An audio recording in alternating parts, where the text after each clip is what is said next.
He had it all: money, fame, power.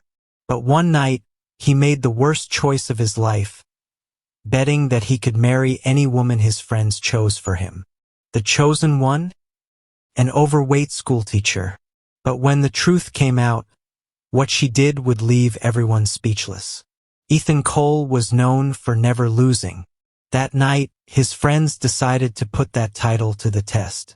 The challenge was simple. He would marry any woman they picked. And in the far corner of the ballroom, wearing a blue dress and holding a book, sat Grace Mitchell. The perfect choice for their cruel game.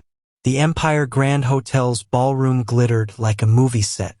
Crystal chandeliers cast golden light over champagne glasses, and the soft sound of a string quartet mingled with conversations filled with numbers and million-dollar deals.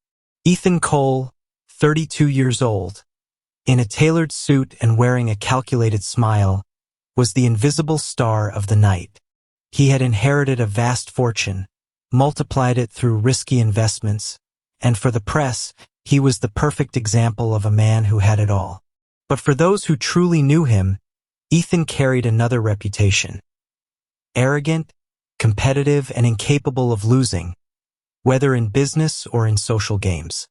It was at the height of that night that the provocation began. 3 of his friends, just as wealthy and shallow as he was, gathered around him with drinks in hand and bored expressions. "You're always saying there's no challenge you can't win, Ethan," said Marcus, the most sarcastic of the group. "But what if the challenge isn't business? What if it's a woman?" Quiet laughter followed. Ethan raised an eyebrow, already guessing the kind of game they were about to suggest. "We'll pick any woman here tonight," Marcus continued. "And you have to win her over. Not just that, you have to marry her. To prove that money really does buy everything." The teasing escalated until another friend discreetly pointed toward the far corner of the room. Sitting alone, in a simple blue dress with a thick book in her hands, was Grace Mitchell. Her hair was tied back carelessly, glasses resting on her nose, and she had an air of calm, as if the room's grandeur had no power over her. "Her?" Ethan gave a short laugh, not believing what he was hearing. "That's the best you've got to challenge me?" But when he looked again, something unsettled him. Grace didn't seem out of place for being alone, nor eager to be noticed. There was a quiet confidence in her posture, something rare in the circles Ethan moved in. "Deal," he said, smiling with a mix of self-assurance and challenge. To his friends, it was just another one of Ethan's dares, destined to end as a funny story. To him, it was another game he would obviously win. But as the music played on and conversations returned to normal, no one imagined that this bet wouldn't end as planned, and that the woman in the blue dress was about to change everything. The next day, Ethan already had a plan. Whenever he wanted to win someone over, he used the same method: charm, selective attention, and carefully calculated displays of generosity. He decided to start with a casual approach, pretending to bump into her by chance. Through a hotel acquaintance, he learned that Grace usually spent her Saturday mornings at a small cafe on Fifth Avenue, a quiet place, far from the noise and showiness he was used to. When he walked in, he spotted her immediately, sitting by the window, lost in a book. The air smelled of fresh coffee and baked bread. Ethan approached with his practiced smile and a comment ready about the title she was reading. "Interesting choice. Victor Hugo, right? Not many people tackle a book like that outside of a library." Grace looked up, adjusted her glasses, and replied naturally, "Not many people read for pleasure these days, Mr. Cole. Ethan Cole." He extended his hand, but she didn't rush to shake it. She simply marked her page and said, "Grace Mitchell," then went back to her book. That caught him off guard. Usually, people who recognized him reacted with excitement or immediate interest. Grace, however, seemed not to care in the slightest who he was. Determined to break that wall, Ethan ordered a coffee and sat at the table next to hers, starting small conversations.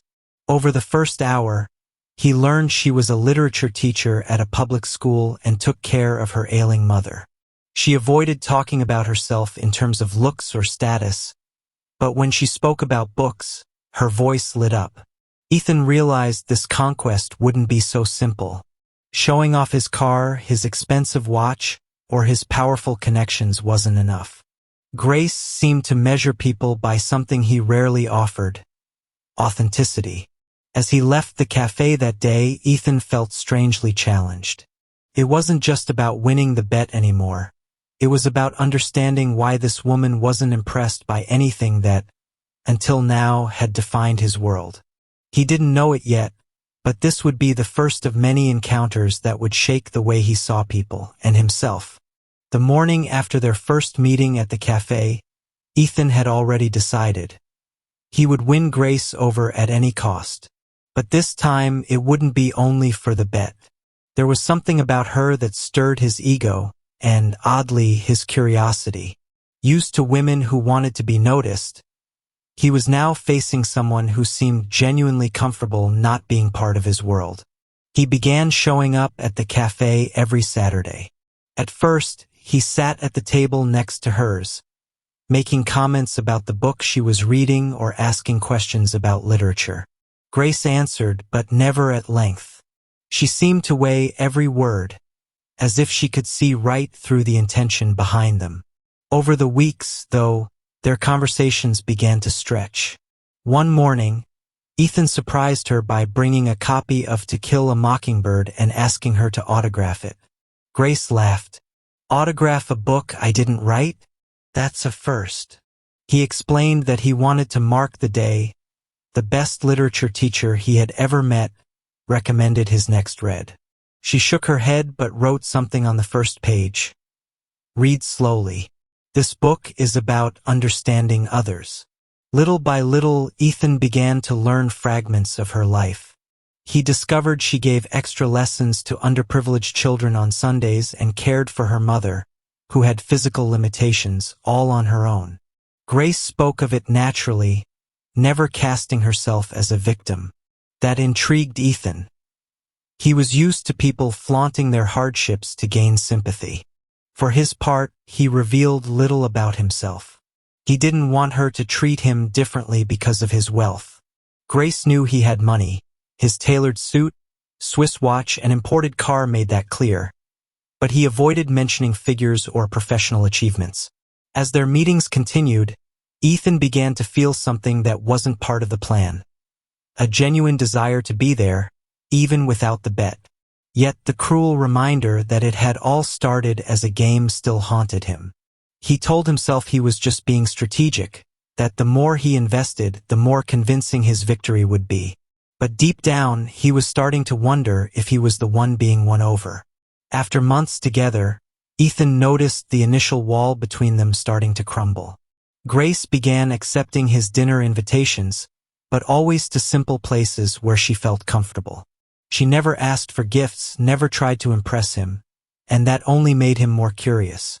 One autumn evening, as they walked through Central Park, Ethan, caught up in impulse, asked, "Grace, would you marry me?" She laughed, thinking he was joking, but he took her hand and repeated it with seriousness. Grace hesitated. "You don't know me well enough," he insisted. "Maybe I know enough to be sure I don't want to spend the rest of my life without you." A few days later, she agreed, on the condition that it would be intimate only with close friends and family. The wedding took place in a small garden, lit by warm string lights hanging between trees. There was no extravagance, only simplicity. Grace wore a delicate lace dress, and for the first time in years, Ethan felt nervous. To the friends watching from a distance, it was just proof that he had won the bet. To him, it was still hard to understand exactly what he felt. For their honeymoon, instead of resorts and parties, Grace chose a cabin in Vermont. They cooked together, talked late into the night, and hiked along trails surrounded by red and golden leaves. Ethan began to realize those moments, without cameras, witnesses, or luxury, made him happier than any $1 million celebration ever had.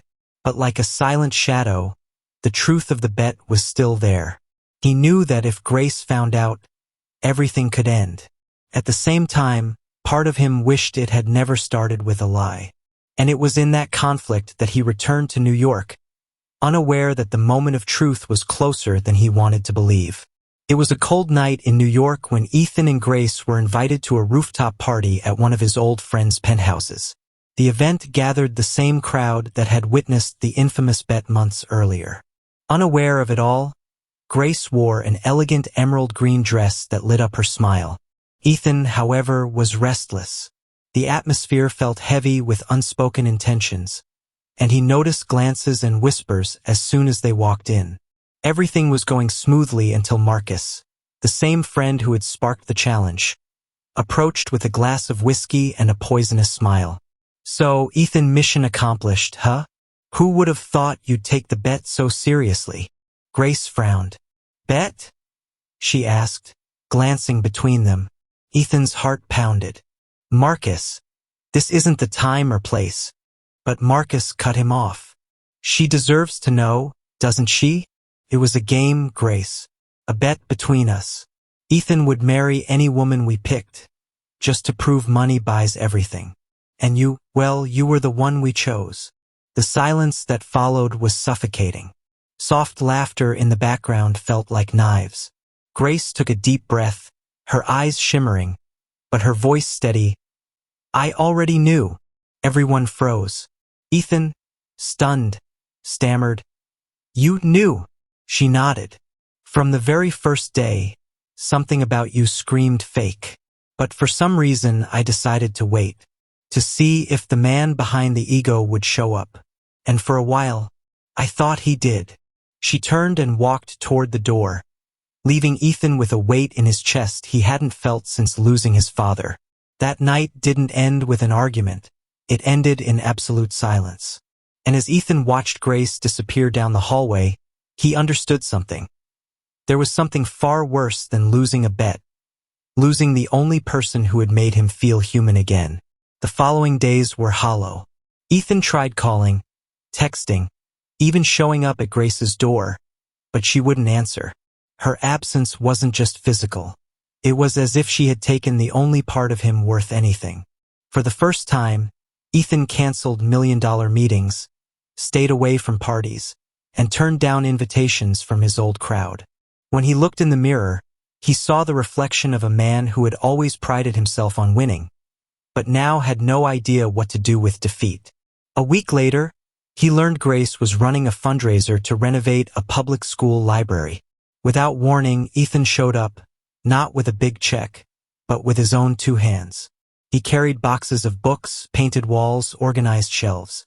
At first, Grace ignored him, but she didn't stop him from helping. Day after day, he came back. He listened to the children's stories, read to them, and began to understand the weight of the responsibility Grace carried every day. There were no photographers, no spotlights, just quiet, honest work. A month later, Ethan found her alone in the newly renovated library. "I don't expect you to forgive me," he said quietly. "But I needed to do something, not to clear my name, but to learn how to be the man you once believed I could be." Grace looked at him for a long moment without saying a word. Then she simply replied, "Forgiveness isn't something you ask for, it's something you earn, and that takes time." Ethan knew there were no promises or words that could erase what he had done. But he also knew that, for the first time, he wasn't trying to win a game, he was trying to deserve a second chance. And you? Would you have the courage to give someone a second chance if it all began with a lie? Share your thoughts in the comments, like this video, and subscribe for more stories that will touch your heart.